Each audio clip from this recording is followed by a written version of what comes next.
Welcome to It's All Your Fault on True Story FM, the one and only podcast dedicated to helping you identify and influence the most challenging human interactions, those involving patterns of high conflict behavior.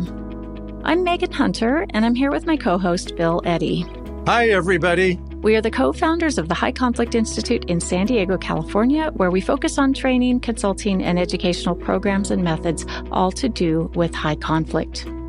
In today's episode, this is part 2 with our special guest, Elaine Richardson, who's joined us from the UK. She's a solicitor. She's a good friend of HCI and both of Bill and I, and we're just thrilled to have her back to continue discussing a Bring It to Life case to make it real to you, our listeners, so you kind of understand what goes through a mediator's mind, what's going through the parent's mind when someone's being bullied in a mediation. What are some things you can do? How do you as a lawyer or solicitor see past the charm?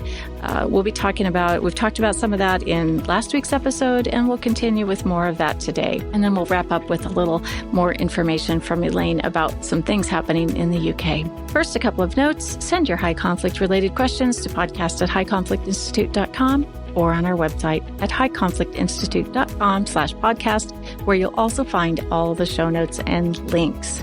I want to say thank you to you, our listeners, for being faithful. Our numbers just keep growing, and we're thrilled about that. So, send us your questions. We'd love to hear from you. All right, let me just give a quick introduction again of Elaine. We gave a big introduction last week, so I'll shorten it up. You are a specialist in family breakdown, separation, and conflict resolution. One of the tops in the field, I would say. Elaine's also a family mediator and an experienced family solicitor/lawyer who has been involved in family law for over 30 years and has done so much more. We'll put the full bio for Elaine in our show notes. And you can, if you listen to last week's episode, she's done a lot. And you'll be hearing from her again on our podcast. Okay, so the case that we started to bring to life last week involved separating parents in their 40s, married 10 years, have a couple of young children. And there's a delay in getting the whole process finished by someone who has a high conflict personality. So they're delaying the sale of the home, getting the divorce finished up. We talked about hybrid mediation. Today, we're going to start with what does a lawyer, solicitor do, or any professional for that matter, when, let's say, you meet with your client, you think this is just a person with a regular operating system. They come in and say, look, I'm in this horrible, horrible high conflict case. My ex is the devil. And I believe, based on some information I read in one of Bill Eddy's books from the High Conflict Institute, that they have, my ex has a high conflict personality. So I think we all can agree that many professionals will automatically believe this information, believe their potential client or current client, and fight like mad for their client, believing exactly what their client's saying. But we need to look at things a little bit differently. So, Elaine, how do you do that as a lawyer/solicitor or as a mediator even? Does it come up in mediation where an accusation is made that the other party is the difficult one or has a high conflict personality? It certainly does come up in mediation. And I often think that as a mediator, I'm really privileged to be sharing some really intimate details about a couple's relationship. But it does give me, I think, a distinct advantage when I'm working as a mediator because I meet with both people in a separating couple. Whereas when I work as a lawyer, I'm only meeting with one person. And so that makes life a whole lot more difficult because I know working as a mediator that I stand back and I have had it happen to me so many times where the first person has described the second person as effectively being very high conflict. And then I come to meet with the second person and I find myself almost checking my notes. Have I got the wrong person here? Has somebody else turned up on the call, because this person doesn't appear to be in any way, shape, or form the way that the first person has described him or her to be. So that's when I can start to formulate my own judgment. And I, of course, come across a lot of domestic abuse, domestic violence. And so it's really important, I know, to start with an assessment which runs like a thread throughout all of your work with the separating couple, so that you're always open to the possibility that whatever theory you have, or whatever your bias may be, that you're open to change your mind. I think that's really important to say. And I know that Bill has this theory about the three possibilities that I use a lot. So I'll hand over to him to explain that. And I've also learned it the hard way by a lot of years of not quite getting it right the first time. And it's not unusual. I've had the first person in mediation say, well, it's the other person is a you got to watch out, Bill. You're going to be bamboozled by them and all of that. So the approach that I recommend is that you entertain three possibilities of the case. I call it three theories of the case or three possibilities of the case. So when person A says person B is acting badly, maybe a high conflict person, then one possibility is it's true. You have to consider that. Domestic violence, child alienation, alcoholism, addiction, whatever it is, you have to consider that it may be true. They may be a con artist. They're going to bamboozle you, and you should be careful. But you also have to consider the possibility it's the other way around, that they're projecting, that they're saying the other person's doing what they're actually doing. So it's not person B at all. They're totally innocent of this kind of bad behavior. And it's person A who's making these allegations. And I've seen this in mediation, just like you described, Elaine, where it turns out, it's more the other way around. I've become a little more skeptical of the first person to tell me that the other person's a problem. Because it's not unusual that it's that person instead of the other person.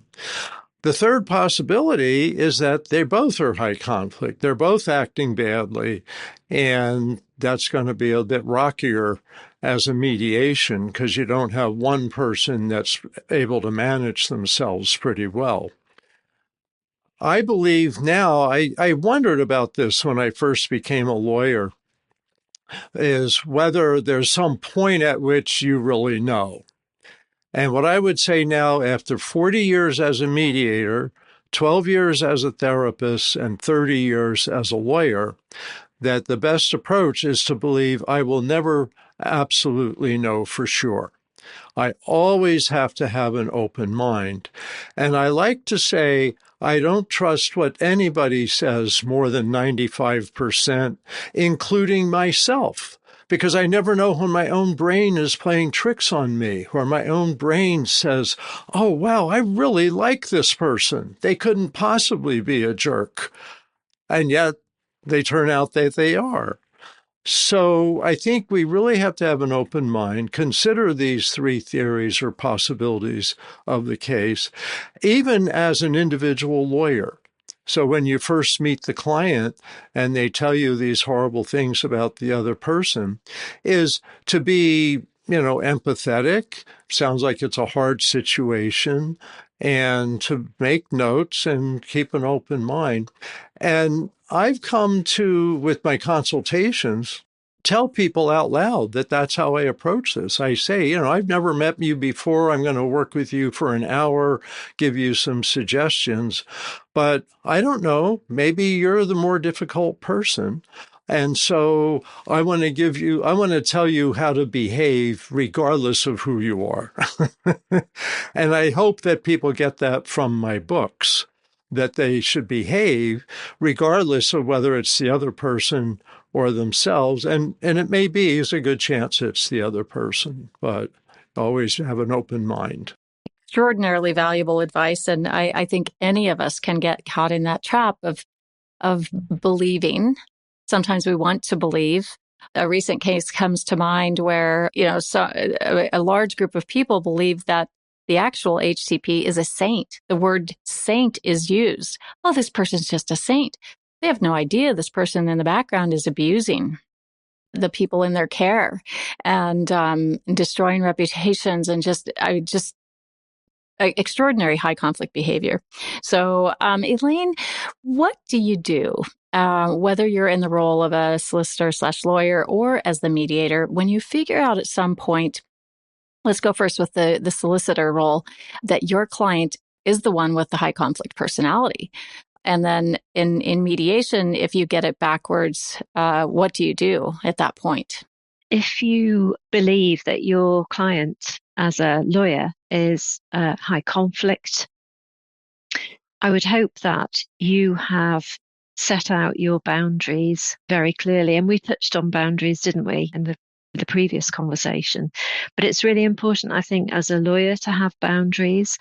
And it's quite interesting, I think, when I look back over my own career, how my boundaries have probably increased and how important it is actually to have boundaries about even the little things. So I'm thinking in particular about letting the client know when you're available to take calls, how long it will take you to respond to emails, that it may not be an instant response, that you work between certain hours, that you don't go above and beyond the call of duty, because it tends to be those clients that we go above and beyond the call of duty for, I'm afraid to say, that can turn out to be the high conflict ones. And of course, because they bamboozle you with charm, it can be very easy, I think, to fall for that. As a mediator, I tend to find that what happens is, obviously, I treat people equally. I set my boundaries, so it's my process, very much my process, and their decision making. And I'm really clear about that.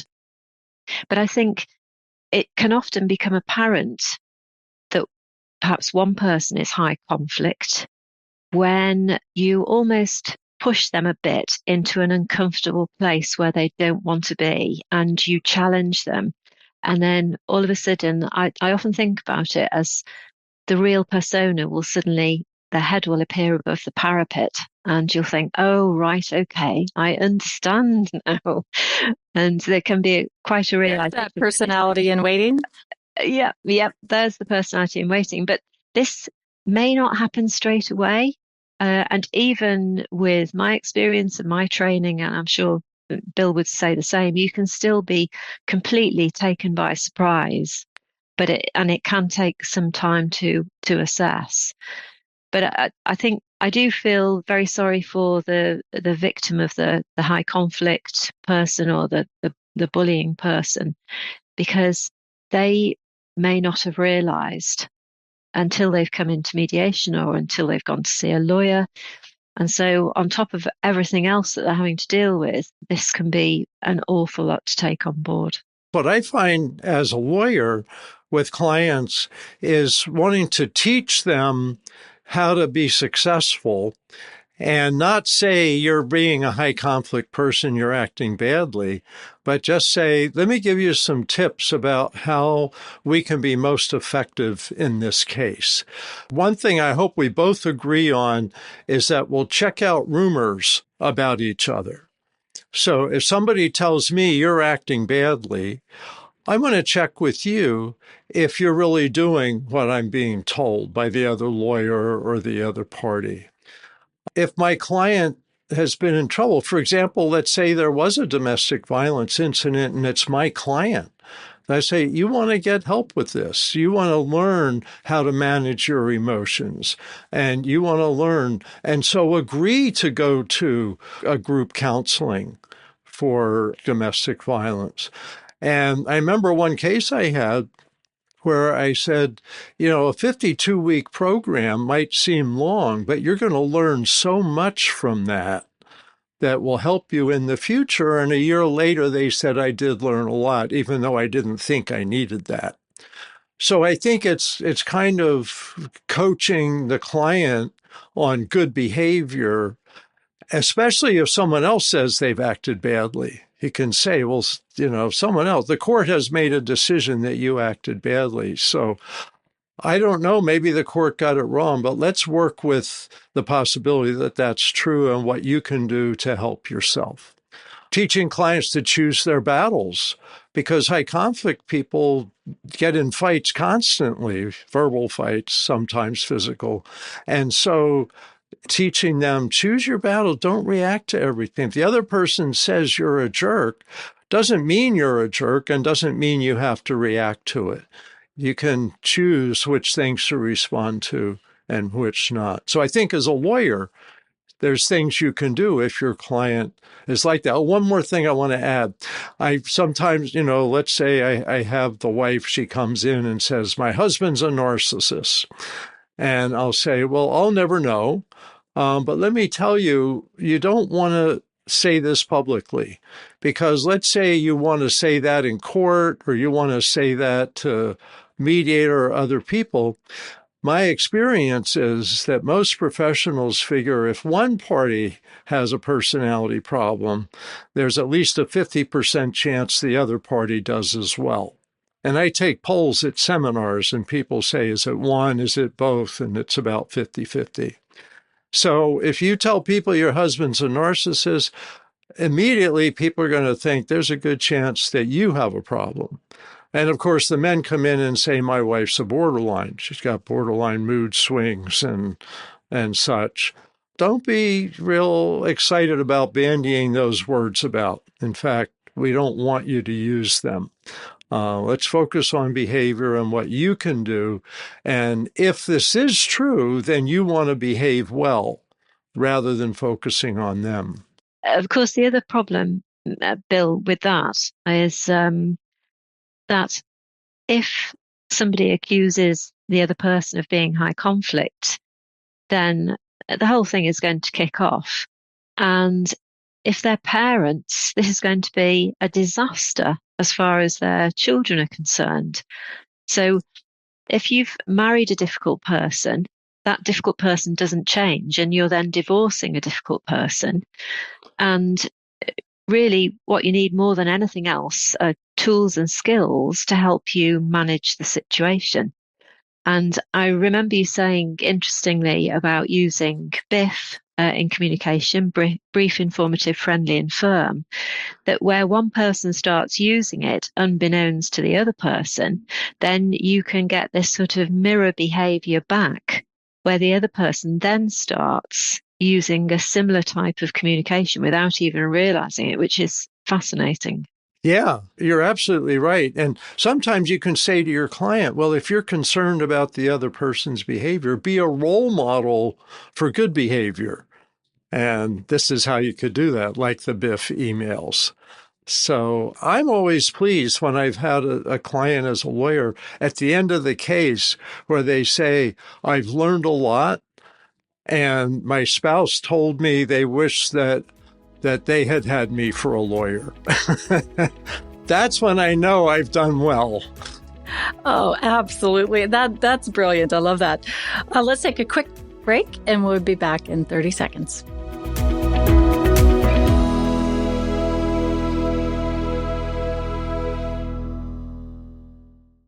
All right, we're back to finish up talking about one last piece of this Bring It to Life case, and that's regarding managing the relationship between lawyers. As you know, Bill, we've had so many requests over the years on training for handling high conflict opposing counsel. I would say in almost every seminar involving lawyers, I get that request. Somebody wants some information about it. You've written a book just recently, BIF for Lawyers. So let's talk about that. And we've just finished up talking about BIF maybe between parents or client lawyers or clients and mediators. But how about BIF for lawyers? And it could be a lawyer using BIF for clients or for other lawyers. Yeah. Well, first, I want to thank Elaine for writing a nice review in the front of our book, BIF for Lawyers. First of all, I think it's important to know it's the personality, not the position, that really defines what you need to do. because a high conflict lawyer is like a high conflict client, is like another high conflict professional. Every profession has some high conflict people. And the thing is to approach it in terms of their personality. I like to think of using what I call the CARS method: connecting, analyzing options, responding to misinformation, and setting limits, with high conflict people and high conflict professionals. With high conflict lawyers, I try to connect with them using ear statements, give them respect, empathy, attention, and respect. I got a lot of letters coming out all at once, but if people have been listening to our podcast, they can then follow up on those. But the idea of telling the other lawyer, I respect your concern, or I respect your efforts, or I understand that can be frustrating. And I've had, like, the beginning of a settlement conference, talking to the other lawyer, their client is late, and they say, my client does this a lot. Instead of thinking, oh, I can get an advantage, instead is saying, yeah, I know what that's like. That can be really frustrating. Sorry to hear about that. So try to connect with them. Look at choices. Here's our choices as I see them. Respond to misinformation. High conflict lawyers often don't know their case very well, but they're good at sounding loud like they know what. I've been in court where a lawyer's saying my client's coming around to the house and that maybe a restraining order is needed, when in fact there's absolutely no evidence of that, and that's clear. So responding and then setting limits. So the relationship between lawyers as a mediator is have some of those thoughts. Oh, it was just what you said, Bill, just now. I was thinking about a lawyer's saying, which is a terrible saying, but it goes along the lines of, if you can't be right, be wrong at the top of your voice. Yeah. Let me add to that. What I learned in law school from one of my instructors was, if the law is on your side, pound on the law. If the law's not on your side, but the facts are on your side, pound on the facts. And if neither the law or the facts are on your side, pound on the table. Brilliant. Love it. Yeah, completely agree. And I think lawyers obviously have a particular reputation, and they're in the field of, advocacy, of arguments, of conflict, really, in their working lives. And maybe there's something about particular personalities being attracted to doing particular professions, such as law.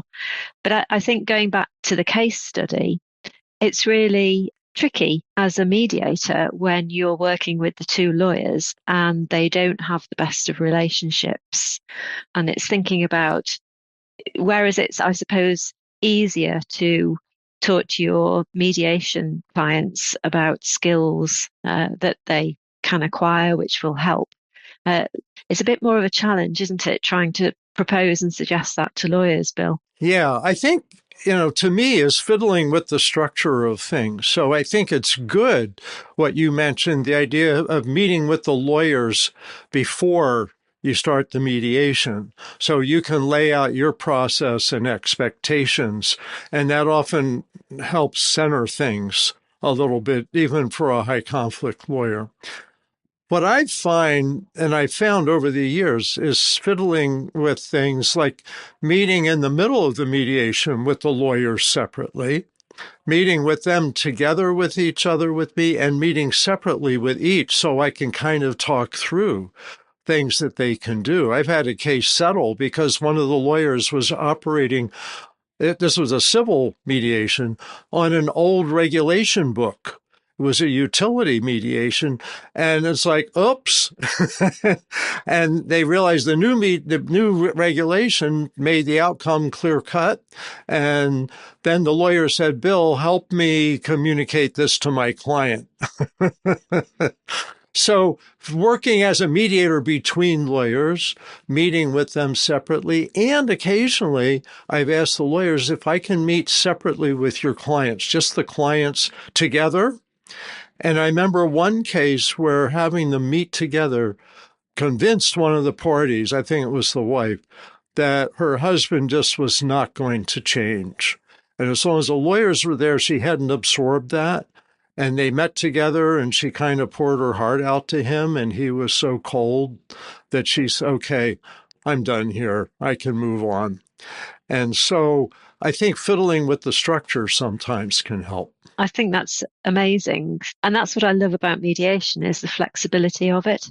Yeah. And the possibility that you're always thinking out of the box, really, aren't you? And trying to think of a way to manage things better and to see what would work in particular situations.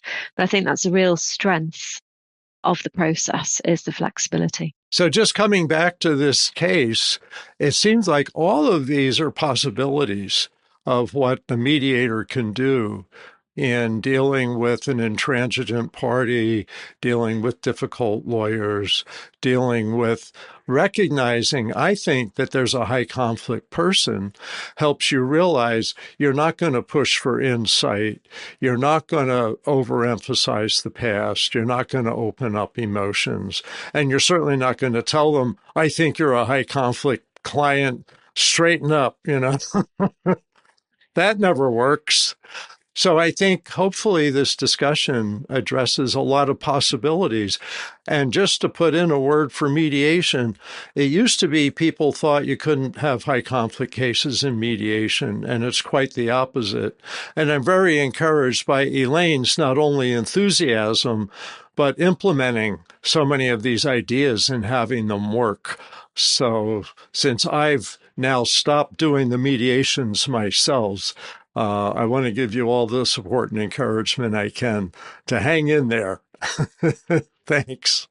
So that kind of wraps up our Bring It to Life case, our very first case in this series. And we really hope, listeners, that this is helpful, whether you're someone going into mediation or maybe you've even been in mediation before and now maybe have a deeper understanding of why things happened the way they did.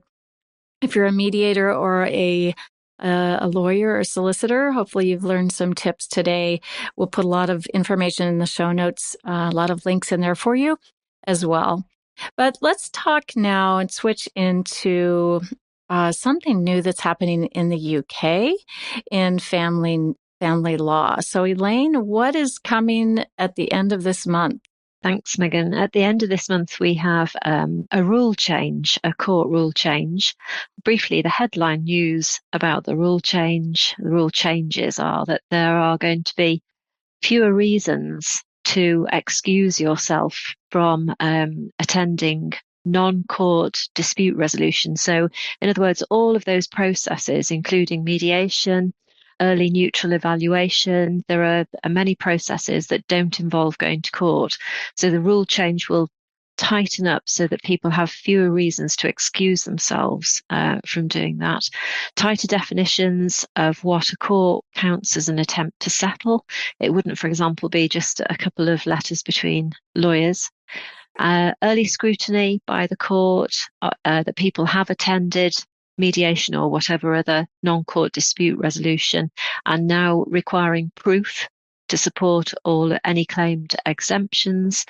And there will be constant court scrutiny, we're told, of views on non-court dispute resolution.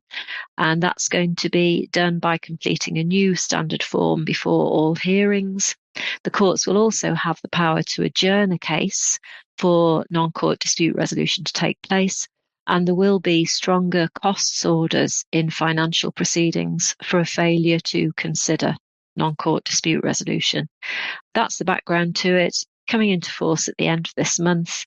And just to strengthen that approach, there was a case in January this year, XVY as it's known, where Mrs. Justice Knowles, who's one of the leading family judges, really confirmed that this is going to be the approach of the court. This was a case that was a multi-million-pound case, and although both the parties said they weren't opposed to going to non-court dispute resolution, Her Ladyship, Mrs. Justice Knowles, stated that their failure to engage in non-court dispute resolution prior to issue of both sets of proceedings was utterly unfathomable, which is fantastic, isn't it? Utterly unfathomable. So that's what's happening here in the UK, and it'll be really exciting to see how it actually rolls out. Maybe I can give you an update on that. Just to finish off with Biff, I just wanted to let you know that we have a book club where we meet online, and the next book in our book club is Biff. So I'll be very excited to talk about that. We're actually talking about the Red Biff book, which I believe was the first one, but you've got many more now in the series. Oh, yes. We can't stop Bill from writing, particularly about something so popular. And first of all, I want to say, Elaine, awesome that you're using Biff in the book club. We're excited about that. So thank you very much. So Bill has written the original Biff, and the second one was Biff at Work, which I co-authored. The third was Biff for Co-Parent Communication, which is co-authored with Annette Burns and Kevin Chafin. Next was Biff for Lawyers with Rahana Jamal. And the next one in the pipeline that hasn't been released is Biff for Healthcare. Wow, that is quite some list of Biff books. And if I can tell you that just in my own family, we adopted Biff a few years ago. And so we're all using it very successfully. Excellent. It's absolutely such a game changer, such a game changer. And Biff is wonderful. So thank you for bringing that up. I also wanted to ask you about your what you're doing with Shared Parenting Scotland. I know you've been trained as a coach. So could you tell us a little bit more about that and what's happening in the UK? So it was very exciting to be trained as a coach with Shared Parenting Scotland, which is a wonderful charity. Great to work with those parents. So they have the option of signing up to 10 online sessions, which are pre-recorded sessions that Bill has done. And then they also have the option of meeting with a coach up to 3 times for 90 minutes a time. So that's when we are training people in the new ways for families, skills about managing their emotions, about thinking flexibly, about the use of Biff, about the use of empathy, attention and respect, ear statements, and about managing their behaviours and checking on themselves that they are using those skills. So it's fantastic to use it within the charity, but it also, of course, translates into the work that I do with everybody who comes into mediation with me. So I frequently refer to those skills. And of course, they're across the board. So they work not only with high conflict people, but with people who are not high conflict, but have to manage, say, a high conflict parent. It's all really useful stuff. And I often think that with high conflict people, they may never have been told that it is an expectation that they do manage their emotions, that they behave reasonably, and that they think of other options, not just one option, not just my way or the highway. So it's really exciting. Yeah, they haven't thought of that themselves, right? No. They haven't thought about it. So this may be the first time that somebody has said that to them, which is really interesting, I think. Yeah, and it may take them a bit to get some insight, but that's why we do a lot of setting limits and imposing consequences. So if you're a parent in anywhere in the UK, you can go to Shared Parenting Scotland. We'll have that link in the show notes to take that class, get the coaching. It's just fantastic. The wonderful coaches there. If you're a solicitor in anywhere in the UK. You can go to Shared Parenting Scotland. Don't stay away just because it has Scotland in the name. They're available all over. So I think you'll really appreciate it and see a difference in your clients after they've taken the New Ways for Families class through Shared Parenting Scotland and gotten some coaching. All right. Well, with that, we need to wrap up this wonderful time we spent with Elaine. Thank you, listeners, for joining us. Thank you, Bill. Thank you, Elaine, so much for joining us. Did you have any last thoughts before? And this won't be your last time with us, obviously, on the podcast, but any last thoughts today? It's just been delightful and amazing to join you with this podcast, because I have listened to it for, I think you started it back in 2021. I've been an avid listener since then. My usual listening time is in the car when I'm driving long distances to see family. And you've taught me so much And what I know is that the skills work. I've put them into practice and they work. And it's just amazing to think of this journey and that you've invited me onto the podcast. I'm really honoured. Thank you. As are we. Thank you, Elaine. It's encouraging working with you and seeing your success and the learning curve. And it really, you're right, it's really about skills. People can learn, succeed, and have a happier life.